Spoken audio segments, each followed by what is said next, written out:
Salam alaikum wa rahmatullahi ta'ala wa barakatuhu, chers frères et sœurs de l'Institut Al-Mihrab. Aujourd'hui, Inch'Allah, le cours portera sur la codification de la Sunna. Vous savez très bien que pendant les cours précédents, nous avions mis l'accent sur la définition de la Sunna.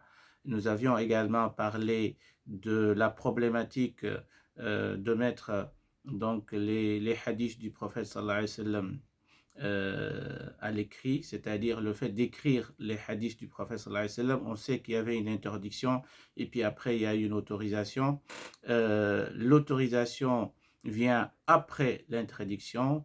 Pourquoi? Parce que tout simplement, Abu Huraira, qui fait partie des rapporteurs de hadiths qui sont les plus célèbres et qui ont rapporté plus de hadiths, Abu Huraira lui-même, il a embrassé l'islam l'an 7 donc de l'Hégire, c'est-à-dire après l'émigration du prophète à Médine et 7 ans après, c'est-à-dire 3 ans avant le décès du messager d'Allah, Muhammad sallallahu alayhi wa sallam. Rappelons-nous également de Abu Shah, lorsque le prophète sallallahu alayhi wa sallam, à la 8e année de l'Hégire, lors de l'ouverture de la Mecque, ce qu'on appelle Fath Makkah, il avait demandé au prophète sallallahu alayhi wa sallam de lui écrire donc une partie de son discours et le prophète sallallahu alayhi wa sallam il a dit « Uktubu li Abi Shah » notez, écrivez donc à Abu Shah ce qu'il voulait. Voilà donc deux textes fondamentaux qui expliquent que voilà donc que l'autorisation de l'écriture est venue tardivement, c'est-à-dire cette autorisation vient après l'interdiction. Donc aujourd'hui, Inch'Allah, on va se concentrer sur un autre sujet qui est la codification, comment la sunna a été écrite. Alors, vous savez très bien que à l'époque du prophète sallallahu alayhi wa sallam, après cette autorisation, donc il y a des compagnons qui ont eu des carnets, des petits livrets, des feuillets, et donc sur lesquels ils écrivaient leurs notes, les hadiths, etc. Et parmi ses compagnons, Ali ibn Abi Talib, le grand Ali ibn Abi Talib, qui est devenu le 4e calife, donc lui aussi il avait une sahifa.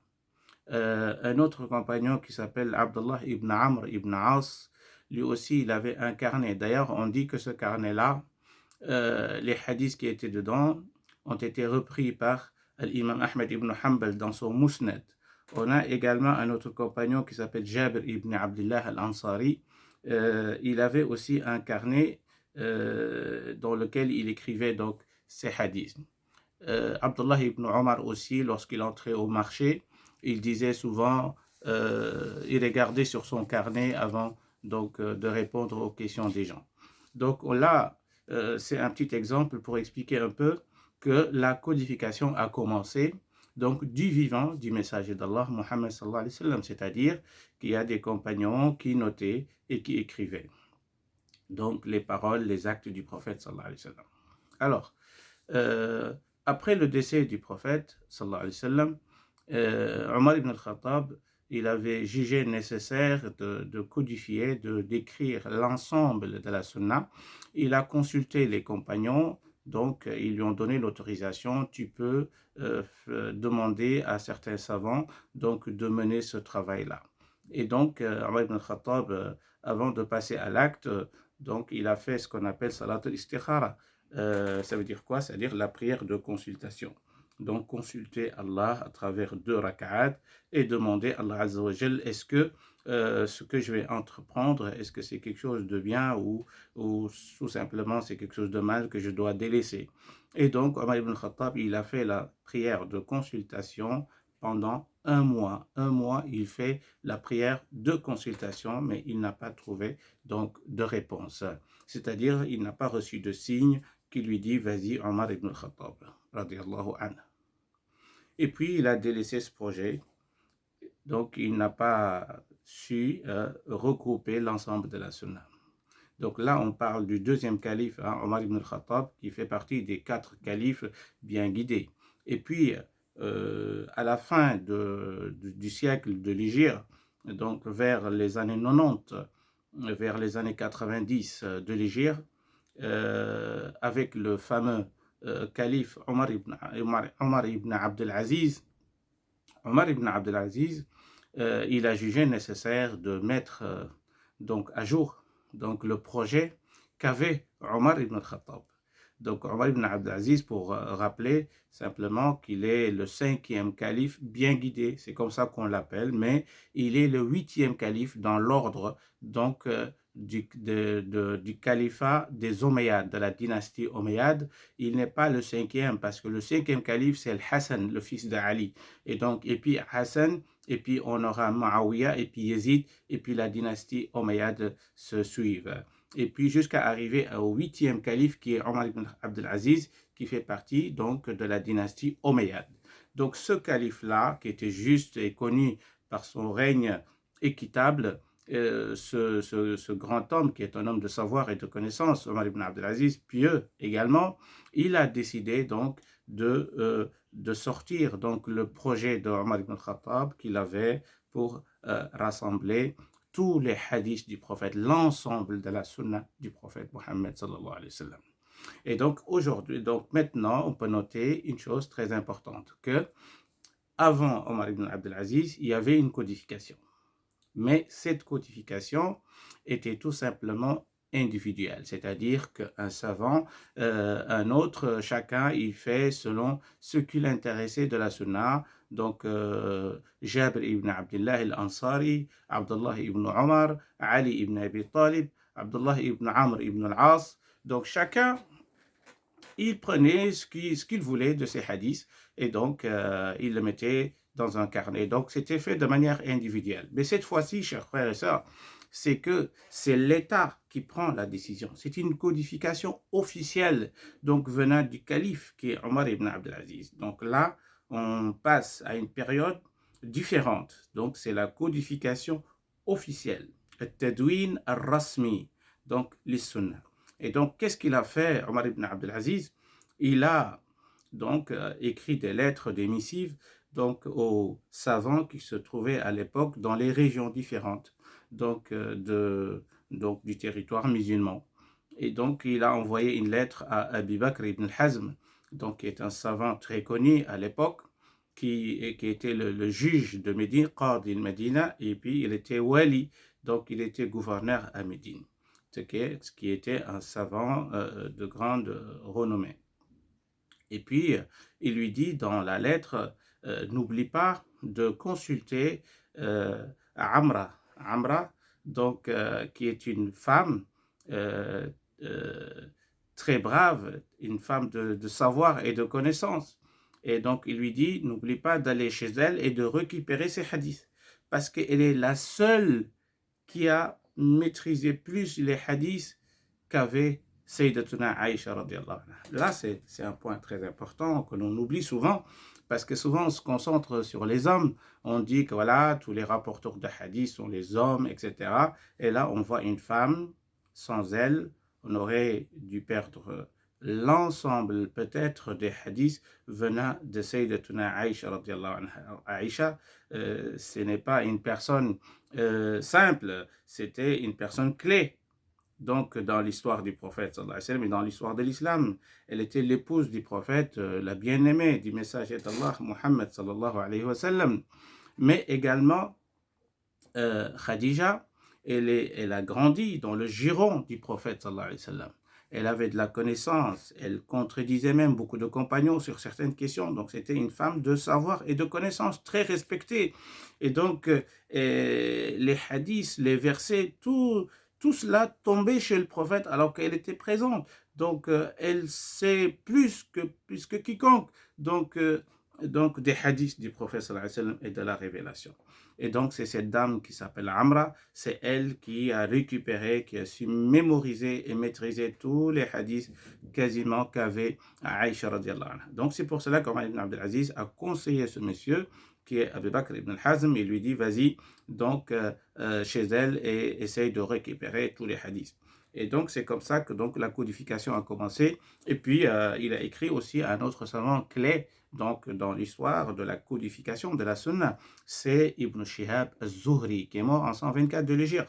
Donc, Ibn Shihab al-Zuhri, qui était le maître même de Imam Malik ibn Anas. Donc, c'est lui qui va écrire plus tard Al-Muwatta de l'imam Malik. Et donc, Ibn Shihab al-Zuhri, il a fait ce travail.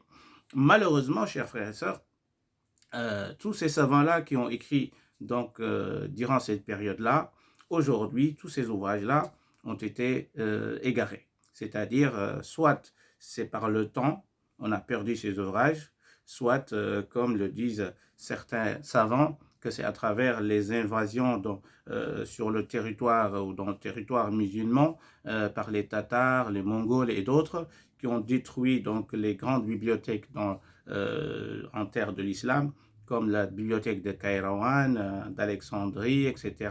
Les grandes bibliothèques où se trouvaient les ouvrages majeurs de l'islam ont été donc détruits. Donc voilà pourquoi on n'a plus ces ouvrages-là. Et là, je rappelle seulement, je vais dire, euh, une parenthèse, que Imam Malik, lorsqu'il avait écrit son Muwatta, on lui dit qu'il y a plusieurs Muwatta maintenant sur le marché. C'est-à-dire qu'il n'y avait pas que le Muwatta de Imam Malik. Lui, il avait écrit un seul livre qui s'appelle Muwatta. Mais il y avait d'autres savants qui avaient écrit d'autres ouvrages, donc intitulés Muwatta. Donc il y avait beaucoup de Muwatta'at écrits par plusieurs savants. Et qu'est-ce qui s'est passé lorsqu'on a dit à Imam Malik, tu dois savoir qu'il y a plusieurs ouvrages, il n'y a pas que ton ouvrage qui se trouve sur le marché, il y a plusieurs muwatta'at. Il a dit, ce qui va persister, ce qui va résister au temps, c'est seulement l'ouvrage qui a été écrit avec sincérité. Et là, aujourd'hui, on a trouvé que tous ces ouvrages-là ont été égarés, sauf l'ouvrage majeur de Imam Malik, ce qui veut dire que ce savant était sincère et qu'il avait même prédit que tous ces ouvrages-là ont été écrits peut-être par imitation ou bien par ostentation, etc. Mais en tout cas, c'est l'ouvrage d'Imam Malik qu'on a aujourd'hui sous la main. Voilà donc cette période extraordinaire donc, menée par le calife Omar ibn Abdelaziz, qui a fait donc ce travail colossal. Il a donc demandé à ses savants de faire ce travail. Alors, pourquoi Omar ibn Abdelaziz il avait fait ce travail? Ça, c'est une question fondamentale que nous devons savoir. Donc, premièrement, il faut savoir que pendant cette période-là, il y a eu plein de choses, c'est-à-dire qu'il y a plein de gens qui mémorisaient beaucoup de hadiths qui commencent à mourir, c'est-à-dire que voilà, il y a des gens qui décèdent, donc qui étaient des bibliothèques, des bibliothèques marchandes, donc ambulantes. Donc ces bibliothèques-là donc commencent à disparaître. Et donc d'où la nécessité de préserver ce savoir. Comme ce fut le cas avec le Coran, vous vous rappelez bien, avec l'assemblage du Coran, ce n'est pas notre sujet, mais voilà, c'était presque le même contexte. Et deuxièmement, c'est la peur que la sunna disparaisse et qu'on n'aura plus de traces des hadiths du prophète parce que les gens qui l'ont mémorisé et que les gens qui avaient écrit les hadiths ne sont pas nombreux. Donc si ces gens disparaissent, et là on n'aura plus, donc on va perdre la sunna du prophète Mohammed, paix et bénédiction sur lui. Alors pendant cette période également, chers frères et sœurs, un élément important, c'est-à-dire qu'il y avait ce qu'on appelle az-zanadiqa. Az-zanadiqa, ce sont des hypocrites, des gens qui manifestent l'islam dans l'apparence, mais à l'intérieur d'eux, ils ne sont pas musulmans, ils sont des hypocrites. Donc ce sont des gens qui ont inventé des hadiths et qui essayent de ternir l'image de l'islam, qui essayent de brouiller, de créer la zizanie au sein de la Ummah. Et donc, ces gens-là commencent à forger des hadiths. Et donc, ce qu'on appelle le hadith al-mawdou', c'est-à-dire inventé. Ils commencent à inventer des hadiths, donc au fur et à mesure, donc on ne saura pas quel est le hadith, quel est le hadith authentique, donc des hadiths qui n'est pas authentique. Et donc, pour toutes ces raisons, on peut également ajouter d'autres éléments. C'est que la terre de l'islam s'est agrandie à l'époque, et puis il y a eu des Persans, les Éthiopiens, les Habashites, etc. Tout le monde donc viennent à la terre de l'islam, et que la terre de l'islam devient une terre cosmopolite, donc multinationale, et donc de peur de perdre ces hadiths, et avec la mélange des cultures ou d'autres, donc ils ont donc Omar ibn Abdelaziz a décidé donc de codifier, d'écrire la sunna. Un autre élément, c'est que pendant cette période, il y a eu des conflits d'écoles, écoles juridiques, écoles doctrinales, Malik, Shafi'i, Abu Hanif, Ahmed ibn Hanbal et les autres écoles. Donc il y avait quelques conflits, mais surtout les conflits dus à la doctrine, les Mu'tazila, les Ahl-Sunnah, les Murji'a, etc. Donc tous ces courants de pensée donc, se trouvaient donc, en terre de l'islam. Il y avait des tendances très houleuses pendant cette période-là. Et donc d'où la nécessité donc, d'écrire la sunna, sinon chacun pourrait inventer ses propres hadiths pour fortifier, pour consolider donc son idée ou sa position. Plus aussi des conflits ethniques à l'époque, parce que surtout à l'époque abbasside, les Chouroubiyin, etc., plusieurs, donc les nationalités qui sont venues, les Perses, et les Arabes, les Mawali, etc. Donc tous ces éléments-là ont fait que Omar ibn Abdelaziz a décidé donc de codifier la sunna du prophète Mohammed sallallahu alayhi wa sallam. Un autre élément peut-être important avant de clôturer ce chapitre, qui est la codification.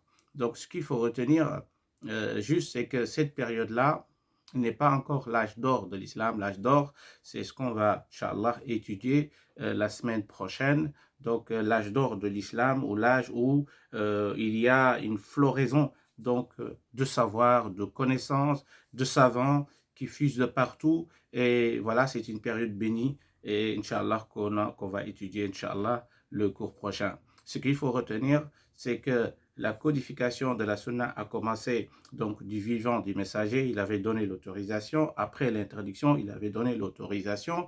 Et puis les compagnons ont commencé à écrire. Certains avaient leur petit carnet, comme on a dit Ali ibn Abi Talib, Amr ibn al-As, Abdullah ibn Amr ibn al-As, Jabir ibn Abdullah al-Ansari, Abdullah ibn Omar et d'autres. Et donc, qu'ils avaient donc leur carnet et qui écrivaient dedans donc certains hadiths. Donc ça, c'était donc l'écriture individuelle donc des compagnons et des petits compagnons. Il y avait aussi Abban ibn Uthman, il y avait aussi Shurahbil, il y avait aussi Abdullah ibn Zubayr, Urwa ibn Zubayr, pardon. Donc ces gens-là, ces petits compagnons, on les appelait les petits compagnons, c'est-à-dire ce sont des fils de compagnons, et donc avaient aussi quelques carnets, ils avaient écrit là-dessus quelques événements comme les batailles, le Ghazawat, etc. Omar ibn Abdelaziz est venu, donc il a dit, voilà, c'est pas suffisant, il faut mettre tout ça, donc écrire tous les hadiths, les rassembler donc dans des recueils. Et donc c'est ce qu'il a fait, il a envoyé à Abu Bakr ibn Hazm, ne pas confondre avec Ibn Hazm al-Zahiri, c'est un autre personnage parce qu'Ibn Hazm al-Zahiri il est venu après, plus tard. Donc celui du courant littéraliste, ce n'est pas lui, ça c'est un autre savant de cette époque-là. Et puis, Ibn Shihab al-Zuhri, qui est le maître de Imam Malik, donc ils ont fait ce travail-là. Et puis, malheureusement, ce travail, comme on a dit, donc on a perdu tous ces ouvrages et que voilà, on n'a plus de traces de ces ouvrages. Mais on dit qu'il y a quelques brides, quelques fragments donc, de ces livres-là qui se trouvent dans d'autres ouvrages qui existent aujourd'hui. En tout cas, ces ouvrages-là, on les a perdus pour les raisons évoquées tout à l'heure. بارك الله فيكم والسلام عليكم ورحمة الله تعالى وبركاته.